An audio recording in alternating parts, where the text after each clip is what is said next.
Bienvenue dans cette vidéo, je vais vous montrer avec mon fils comment on peut négocier de façon compétitive, coopérative, sacrificielle, créative et de différentes façons pour que vous puissiez vous amuser en voyant tous les types d'arguments qu'on peut proposer. Alors Alex, c'est parti. Ouais. Un autre élément très important dans les négociations, c'est l'éthique. L'éthique personnelle, l'éthique des affaires. Alors dans ce scénario, par exemple, ça pourrait ressembler à quoi? Est-ce que quand je prends une décision ou un choix avec toi, quand je vais retrouver ta maman, elle va trouver que c'était une bonne idée? C'est les questions qu'on doit se poser, être respectueux les uns envers les autres. Et quel serait le regard des autres en nous voyant dans cette situation sur cette île? Parce qu'on peut penser parfois que personne ne nous voit, mais en fait, il y a au moins une personne qui nous voit, c'est nous-mêmes. Oui. Et si on a dégradé notre image par des comportements peu éthiques ou pas éthiques, nous au moins on est au courant. Déjà, le premier conseil qu'on pourrait donner, c'est garder son sang-froid.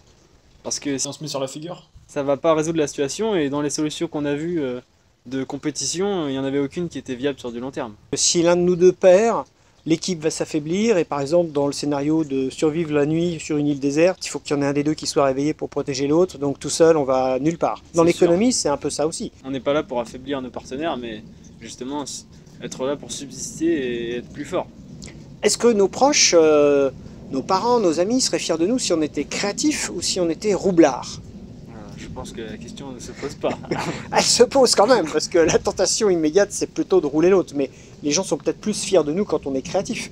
Est-ce que les gens seraient fiers de nous quand on respecte notre éthique, notre morale, les lois de notre pays, ou quand on les a détournées? Quand on ne les a évidemment pas détournés et qu'on est respectueux des lois de notre pays et de l'éthique morale. Finalement, ce qui peut nous guider, c'est la transparence. Un élément important pour savoir faire des choix éthiques, c'est de se projeter soi-même ou vis-à-vis des autres en termes de transparence. Qu'est-ce que je penserai de cette décision demain, rétroactivement, dans 10 jours, dans un an?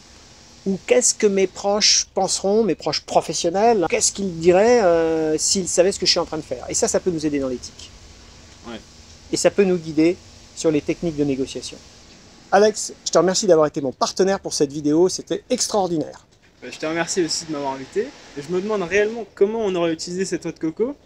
Et vous, dites-nous directement en commentaire en bas de la description, est-ce que vous auriez plutôt été compétitif, victime, être créatif, être dans l'éthique ou dans la mauvaise foi?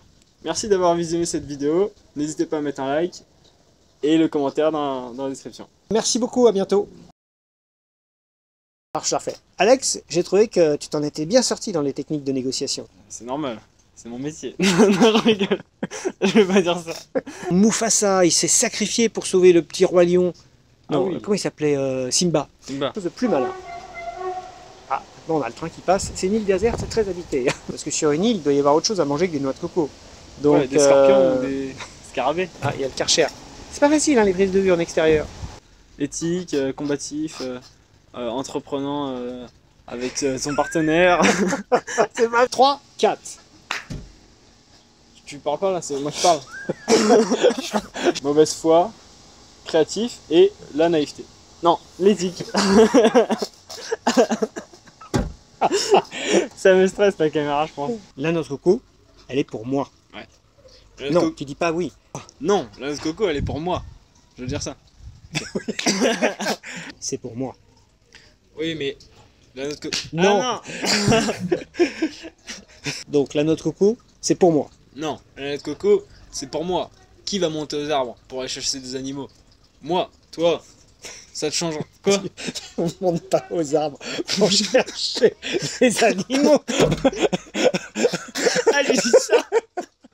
La noix de coco, elle est pour moi. Non, la noix de coco, elle est pour moi. C'est moi qui vais monter aux arbres pour aller chasser des... Non, pas chasser... chasser des noix de coco, j'allais dire. Et je veux pas chasser... Entre chasser des poissons et chasser des noix de coco. Et vous, en commentaire, dites-nous ce que vous auriez proposé en solution alternative à toutes celles qu'on a déjà proposées. Oh, il y a l'hélico qui est en train d'arriver, c'est extraordinaire, on va être sauvés. On va être sauvés. Ok, allez, on prend ça, on se débrouillera avec.